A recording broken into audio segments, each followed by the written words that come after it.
Israel के कई शहरों में ताज़ा तरीन ईरानी हमलों ने तबाही मचा दी। ज़ेर ज़मीन बंकर तबाह और सैकड़ों इसराइली हलाक हो गए। ताज़ा तरीन सूरत हाल क्या है, आमिर रज़ा से जानते हैं। आमिर भाई, ईरान ने ताज़ा तरीन हमले किए हैं और कह रहे हैं कि सैकड़ों इसराइली हलाक हो गए हैं, ज़ेर ज़मीन बंकर तबाह हो गए हैं। किन किन शहरों में हमले किए हैं? देखिए, इस वक्त तबाही के मनाज़र जो हैं वो नज़र आ रहे हैं और ऐसा लगता है जैसे ये इसराइल नहीं गज़ा है। अल जज़ीरा की ये स्टोरी है, क्योंकि मैं अपनी तरफ से तो नहीं दे रहा, लेकिन हैफ़ा में जो है तिब्रिया में, इसके बाद उनका जो एटमी रिएक्टर है जिस शहर के अंदर, डोमिना जिसका नाम है, उसके अंदर भी जो है धमाके सुने गए हैं।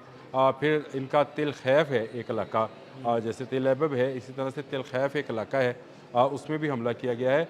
और ये कहा यह जा रहा है कि अब तक होने वाले तमाम हमलों में सबसे ज़्यादा हमले जो हैं आज के रोज़ हुए हैं, यानी पिछले 12 घंटे मुश्तबा में। खामनाई के इलेक्ट होने के बाद या उनके, यूँ सवाल दोबारा करता हूँ, यानी मुश्तबा खामनाई के सुप्रीम लीडर बनने के फ़ौरन बाद ताज़ा तरीन और खौफनाक और तबाहकुन हमले किए गए और हैं। ये हमले जो हैं ये अगर देखा जाए तो मजमूई तौर पर गल्फ़ के तमाम उन ममालिक में जो कि अमेरिका के लिए किसी फ़ौजी अड्डे का काम देते हैं।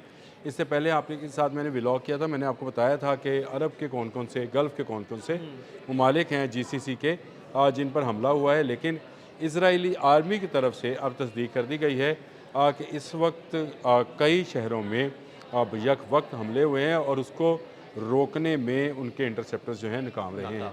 और उसकी बुनियादी वजह वही है कि ईरान के पास जो इस वक्त मिसाइल्स हैं, वो मार्क 12 और मार्क 15 के मिसाइल्स हैं, जिनको रोकना जो है बहुत इंतहाई मुश्किल है।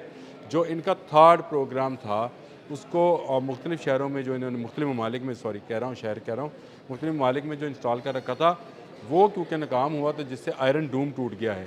अब बैलिस्टिक मिसाइल्स का हमला करना जो है ईरान के लिए बड़ा आसान हो गया है, क्योंकि इसराइल तक उसका कोई ड्रोन नहीं पहुंच पाता है, इसलिए वो फिर मिसाइल हमले करते हैं। इसलिए वो उस पर मिसाइल हमला ही कर रहा है। और ये मिसाइल हमला करने से पहले उसने अपने ड्रोन्स के ज़रिए इर्द गिर्द की जो उसकी आहनी छतरी या उसको आयरन डूम कह लें, वो बना रखी थी, उसको तबाह किया गया ताकि उनके मिसाइल जो हैं ना रोक सके। देखिए, उर्दन उर्दन में जो सिस्टम लगा हुआ था वो मिसाइल रोकता था, मैं अभी उसको तबाह कर दिया। मैं आपको अभी एक अमेरिकी चैनल की बताता हूँ, उनका न्यूज़ कास्टर ये बात बोल रहा था कि ईरान के एक मिसाइल को रोकने के लिए 11 जो है इंटरसेप्टर मिसाइल छोड़े गए, लेकिन कोई भी उस मिसाइल को पकड़ नहीं सका। अब उसकी बुनियादी वजह यह थी क्योंकि इसको पकड़ा जाता था Bahrain, Dubai, Abu Dhabi, Saudi Arab में मौजूद थार्ड वाले मिसाइल्स के साथ। और थार्ड एक ऐसा सिस्टम है जो इंतहाई बुलंदी पर जाकर मिसाइल को हला में ही तबाह कर देता है, नीचे उसको आने नहीं देता। अब जो इंटरसेप्टर्स रह गए हैं वो हैं पेट्रियाट के इंटरसेप्टर्स। पेट्रियाट जो है ये, इसकी रेंज 35 किलोमीटर तक है।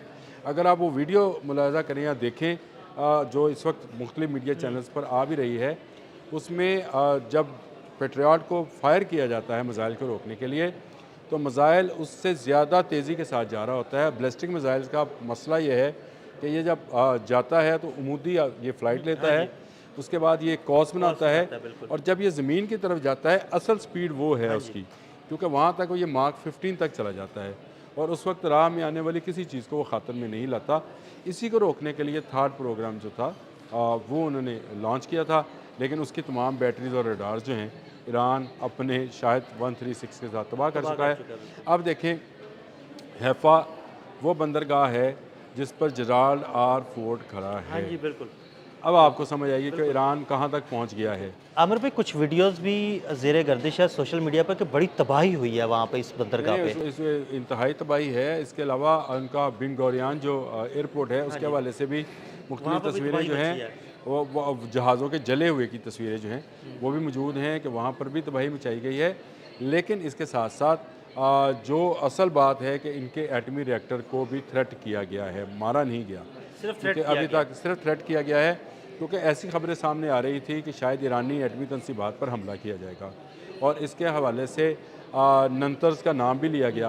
अक़वाम मुत्तहिदा में ईरानी जो मुस्तकिल मंदूब हैं, उन्होंने कहा था कि हमारे नंतर्स पर हमला हुआ है, जिसकी तरदीद की अमेरिका ने और इसराइल ने। उन्होंने कहा कि हमने नंतर्स पर कोई हमला नहीं किया है, क्योंकि ये एक एटमी रिएक्टर है और इस पर अगर हमला होगा तो ताबकारी फैलने का ख़तरा है, तो हम दुनिया को ताबकारी के ख़तरे में नहीं लाना चाहते हैं। लेकिन कल से ये ख़बरें जो हैं मुख्तलिफ मीडिया हाउसेस के अंदर से और वेबसाइट से चल रही हैं कि अमेरिका ईरानी एटमी तनसीबात पर हमला करने का कोई प्लान कर रहा है या सोच रहा है। इस हवाले वो से तो ये सोच उन्होंने- रहा है कि वहाँ पे एटमी तनसीबात पर मरीज उतारे वो जाए अलग और कहानी है। वहाँ से यूरेनियम जो अफसूदा है उसे लेके तो चले वापस चले जाए, इस तरह की वो खबरें हैं। वो एक अलग कहानी है, वो अलग स्टोरी है।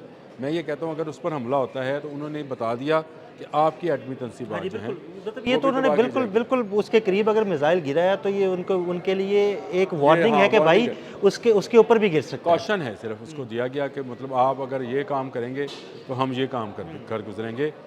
ये मैं समझता हूँ कि आज के होने वाले जो हमले हैं ये पासदारान इनकलाब ने मुर्तज़ा हामनई को सलामी दी ये है वाकई और उनको उनको इस तरह की सलामी देने का मकसद ये था कि ताकि दुनिया को ये दिखा दिया जाए कि ईरानी तमाम तर अटैक जो उसकी कुव्वत है, अटैक की कुव्वत है, वो अभी तक वो जो है इंटैक्ट है और एक कमांड के नीचे काम कर रही है।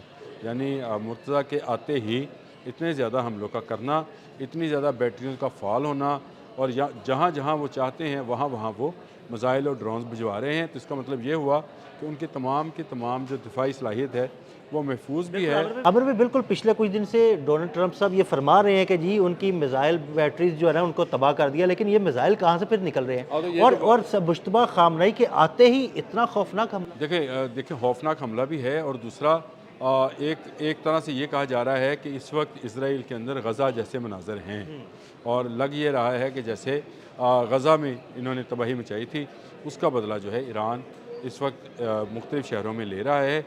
और वहाँ पर मैंने सुबह भी आपसे डिस्कस किया था कि तकरीबन 1900 के करीब ज़ख्मियों को हॉस्पिटल में लाया गया है। मरने वालों की तादाद जो है वो सामने नहीं आई है, लेकिन ये 1900 जो हैं ये भी कम नज़र आ रहे हैं क्योंकि ये सुबह के वक्त जब सुबह सादिक के वक्त ये हमला हुआ था उसके बाद से लेकर अभी तक वहाँ से जो तेल अवीव है या वहाँ से जो इजरायली फ़ौज है उसकी तरफ से ज़ख्मी और हलाक होने वालों की तस्दीक नहीं हो पा रही है, लेकिन इनकी तादाद ज़्यादा है आमिर भाई। तादाद सैकड़ों में है। देखिए ज़ख्मी तो बहुत ज़्यादा हैं क्योंकि 1900 तो मैंने पहले बता दिया हज़ारों में आपको। चले जाएंगे। इसका मतलब है ये हज़ारों में जाएंगे और बेशुमार इजरायली जो हैं या यहूदी जो हैं वो मारे जा चुके हैं इन हमलों के अंदर।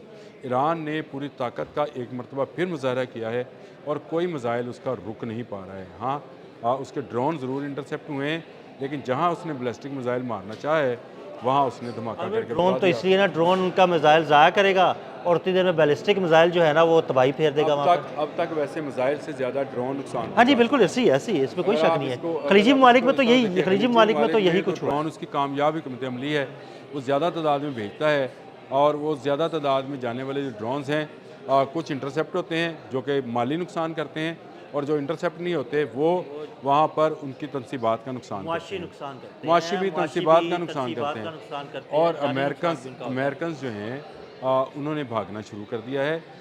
बड़ी खबर मैं आपको अभी इसकी ब्रेकिंग में ही दे देता हूँ, इसमें आप इसको थंबनेल में लगाना चाहें तो लगा दें। सऊदी अरब से अमेरिकन एम्बेसी को बंद किया जा रहा है और वहाँ से अमेरिकन को कहा दिया गया है तो वहाँ से निकल जाएं। इसका मतलब ये है कि अब अगर सऊदी अरब की सरजमीन इस्तेमाल होगी तो ईरान वहाँ पर हमला कर सकता है। इस खबर को भांपते हुए अमेरिकन ने अपने नुमाइंदे जो हैं वो एम्बेसी में से निकालने शुरू कर दिए हैं। ये ऐसी खौफनाक मुश्तबा के आने के बाद दहशत उनके दिलों पर बैठी है कि वो अपनी एम्बेसीज खाली कर रहे हैं। इससे पहले आपको याद है हमने किया था कि इराक़ में मौजूद उनके फ़ौजी अड्डे के अंदर मौजूद एम्बेसी को निशाना बनाया गया। इसी तरह सऊदी अरब में 2 ड्रोन्स गिराए गए मुख्तलिफ कोनों में एम्बेसी के और उसमें रिकॉर्ड जल गया। फिर इसके बाद दुबई में इनका ऑफिस जो है उसको तबाह किया गया और एम्बेसी पर हमला किया गया। तो इसका मतलब ये है कि ईरान जो है वो अपना टारगेटेड ऑपरेशन जो है वो शुरू करेगा कर रखा है उसने और उसने तमाम अहदाफ जो उसने पॉइंट आउट कर रखे हैं वहाँ पर निशाने लगा रहा है। अमेरिका को पता है कि अगर उसके एम्बेसी के लोग होटल में रहे तो होटल में निशाना बनेंगे, किसी घर में रहे तो घर निशाना बनेगा, एम्बेसी में है तो एम्बेसी तो पहले निशाना बन चुकी, इसलिए अब वहाँ से एम्बेसी से निकाल रहा है। ना सिर्फ एम्बेसी से, अमेरिकन इसराइल से भी निकल रहे हैं, अमेरिकन मुत्तहिदा अरब अमारात से भी निकल रहे हैं और इराक़ कुवैत से भी जा रहे हैं। उसकी वजह यह है इन ममालिक में जो इंटरसेप्टर सिस्टम थे ईरान उसको तबाह कर चुका है। अब उसको रोकने वाला कोई नहीं है। अगर वो इसराइल के अंदर बैलिस्टिक मिसाइल मार रहा है तो अरब कंट्रीज तो उसके बहुत नज़दीक हैं या और उसके पास ये खैबर शिकन से ज़्यादा यही मैं कह रहा हूँ। उसके पास ये शॉर्ट रेंज बैलिस्टिक मिसाइल्स हैं जो कि इसराइल का मुख्तलिफ शहरों तक नहीं जा सकते हैं उनको वो इस्तेमाल कर सकता है। अभी तक वो सिर्फ ड्रोन इस्तेमाल कर रहा है। तो आपके पास अगर बैलिस्टिक मिसाइल को रोकने का इंटरसेप्टर मौजूद नहीं है या आपके पास क्रूज़ मिसाइल को रोकने का इंटरसेप्टर नहीं है, तो फिर आप निहत्ते हैं और अमेरिका आपको निहत्ता करके छोड़कर भाग रहा है। ये एक बड़ी जो है इस वक्त मिडल ईस्ट में देखी जाने वाली तब्दीली है कि अमेरिका अपने असासे, अपने ऑफिसेज़, अपने दफातर, अपने साथ वो तमाम सरमाया जो उसने वहाँ इन्वेस्ट कर रखा है, वहाँ से भाग रहा है। मैं फिर आपसे कहूँगा, अमेरिका को माली तौर पर ईरान इतना डैमेज करेगा कि अमेरिका ख़ुद इससे कहेगा कि मेरे साथ बैठें और मुज़ाकरात करें और पुरअमन एटमी जो तनसीबात हैं उसको आप चलाएँ। हमें कोई इतराज़ देखें, ईरान ने सब्र किया है और 8-10 दिन उसने बेशुमार मार खाई, बिल्कुल ऐसे ही है। लेकिन वो हमला करता था, टारगेटेड हमला करता था। अब उसका नतीजा ये निकला कि किसी ऑयल डिपो को छोड़ नहीं रहा, वो किसी वो रडार को नहीं छोड़ रहा और किसी भी शहर में जहाँ वो चाहता है बैलिस्टिक मिसाइल फायर कर देता है। ये उसकी बड़ी कामयाबी है। मैं समझता हूँ कि इसके मुश्तबा के आने के बाद जो है पासदारान इनकलाब ज़्यादा अग्रेसिव बिहेवियर कर रहे हैं, क्योंकि मुश्तबा ख़ुद भी अग्रेसिव हैं और पासदारान का हिस्सा रहे हैं। और उन्होंने फिर एक मरतबा बताया कि ईरान के जिस कोने से चाहें वो मिसाइल फायर कर सकते हैं, उनको रोकने वाला कोई नहीं। बहुत शुक्रिया आमिर भाई। आयतुल्लाह मुश्तबा खामनई के आते ही ईरान की तबाहकुन कार्रवाइयों में तेज़ी आ गई। ताज़ा सूरत हाल से आमिर रज़ा ने आपको आगाह किया। अदील अहमद और आमिर रज़ा को इजाज़त दीजिएगा। अल्लाह हाफ़िज़।